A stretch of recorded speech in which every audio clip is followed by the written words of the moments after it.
You can, if you want Acquisition Octopus, you can check on our YouTube page, or maybe still in the VODs. I think on Twitch you can see the black background.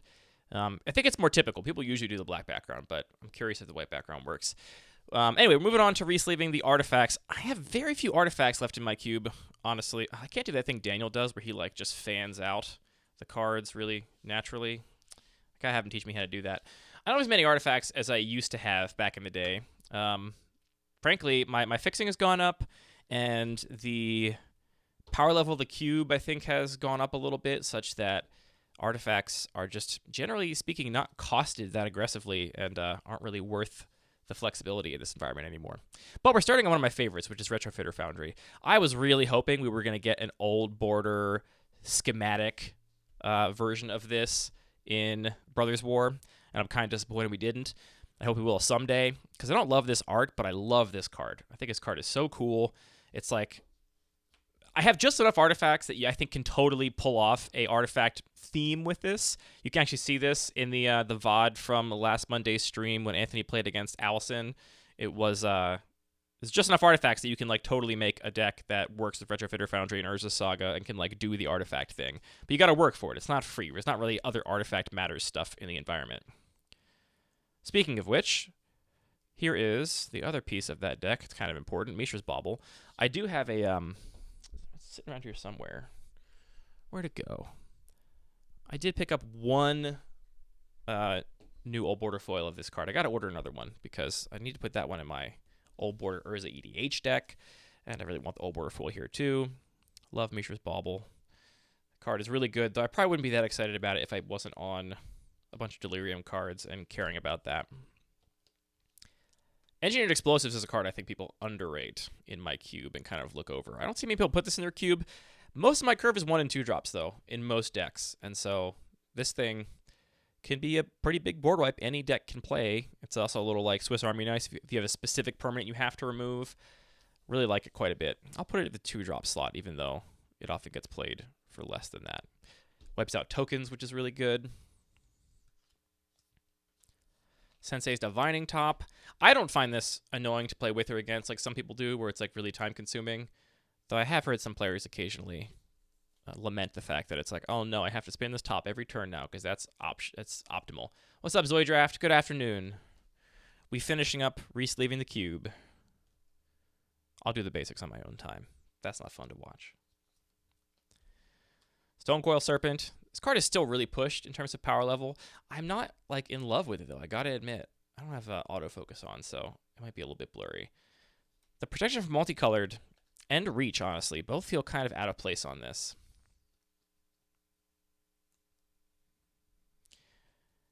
Yeah, some people feel paralyzed with Sensei's Divining Top. They're like, oh no, I have to do it correctly now.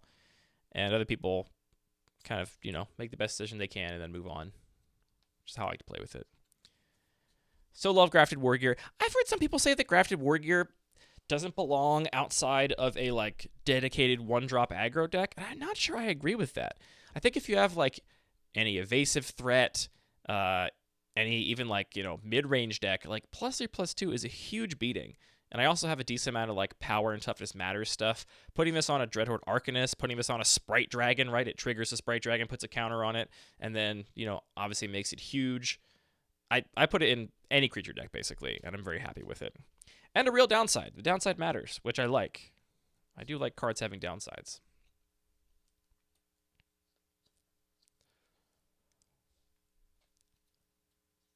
Umezawa's Jite.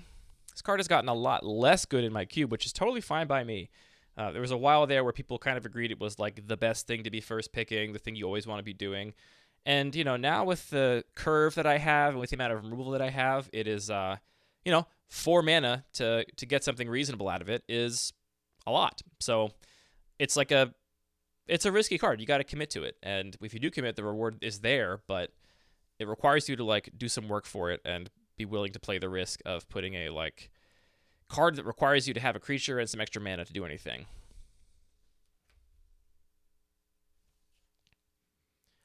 I was thinking yesterday about how Eldraine and Theros Beyond Death both pushed monocolor, Adamant, the Snake, Devotion, and never came together in Standard. I feel like Standard was more than Wizards expected, dominated by the adventure cards. And so maybe a lot of stuff they thought was going to be in Standard just kind of wasn't. Yeah, if you're new, GTA is definitely in one of those categories of cards where if you have not played with it before and you play with it for the first time and you're like, oh, you just get to kill my stuff?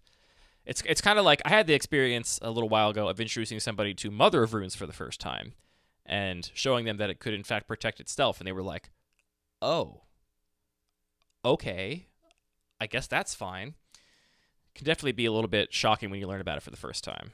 No doubt. Walking Ballista. Walking Ballista is a good example of a card that, like, obviously Walking Ballista is very powerful, kind of objectively. So he's playing a lot of places. But my curve has gotten so low that it's fine here. It actually can kill stuff by taking counters off of it, but, you know, paying 2 mana for a 1/1 or 4 mana for a 2/2 is not really where you want to be in most decks. So you got to be doing something with that before it becomes really appealing, I think. I just cut Hangerback Walker because I think that just that kind of stat line is just not enough anymore in this environment. I'm still a Phyrexian Revoker head. I think it's flexible enough to be cool. Giving you answers to stuff that are otherwise hard to answer, I think is nice. Shuts off Planeswalkers. It does kind of suffer a little bit from the Banisher Priest effect of sometimes you can't brawl with it when you want to, but I don't know. Still worth it for me. I've definitely had people flag it as a card they think should be cut. They don't think is pulling its weight anymore. Zori Draft asks, are there any cube design level ups you see people having a hard time internalizing? Cube design level ups? I mean, the things the advice I give people almost all the time on new cubes, you can like go through the subreddit and look at people that are posting their cubes, find people that just joined the cube Discord and posted for the first time. Tons of people, I think, run too few lands. And I don't mean to suggest that every cube has to have a bunch of lands, but if you're not going to fill that space with lands, you should fill it with something else intentional. There's so many cubes out there where the like cards you end up in your sideboard are just the least powerful cards in your colors. It's not anything intentional that ends up there. And I really think that space needs to be maximized with lands, intentional sideboard cards that you explicitly want in the draft that are good in certain matchups and not others, if you're into that kind of thing, or build around cards that even if you're in that color, you oftentimes won't play because you didn't get them early enough in the draft, or you're doing something different with that color. And I think those are the kind of main categories. Gold cards honestly kind of fit into that bin as well. Like gold cards are inherently like narrower. If you're not filling up the space with those kinds of cards, then it's a huge missed opportunity for sort of design. It's a missed design opportunity.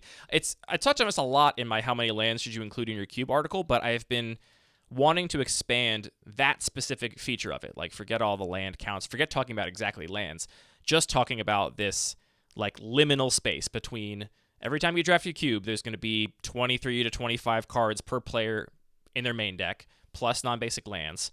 What is the rest, right? What is the rest of the cube? And there's a certain amount of it that's just lost every time to drafting, where it just ends up, you get the picks in a weird order and you can't afford to play them.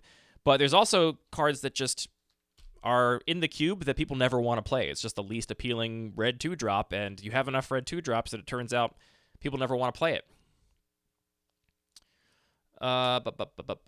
This is spam. Hey, look, we're getting spam for the first time. How do I deal with this? What can I do? Click. I can go over here maybe to do something about this. What does that button do?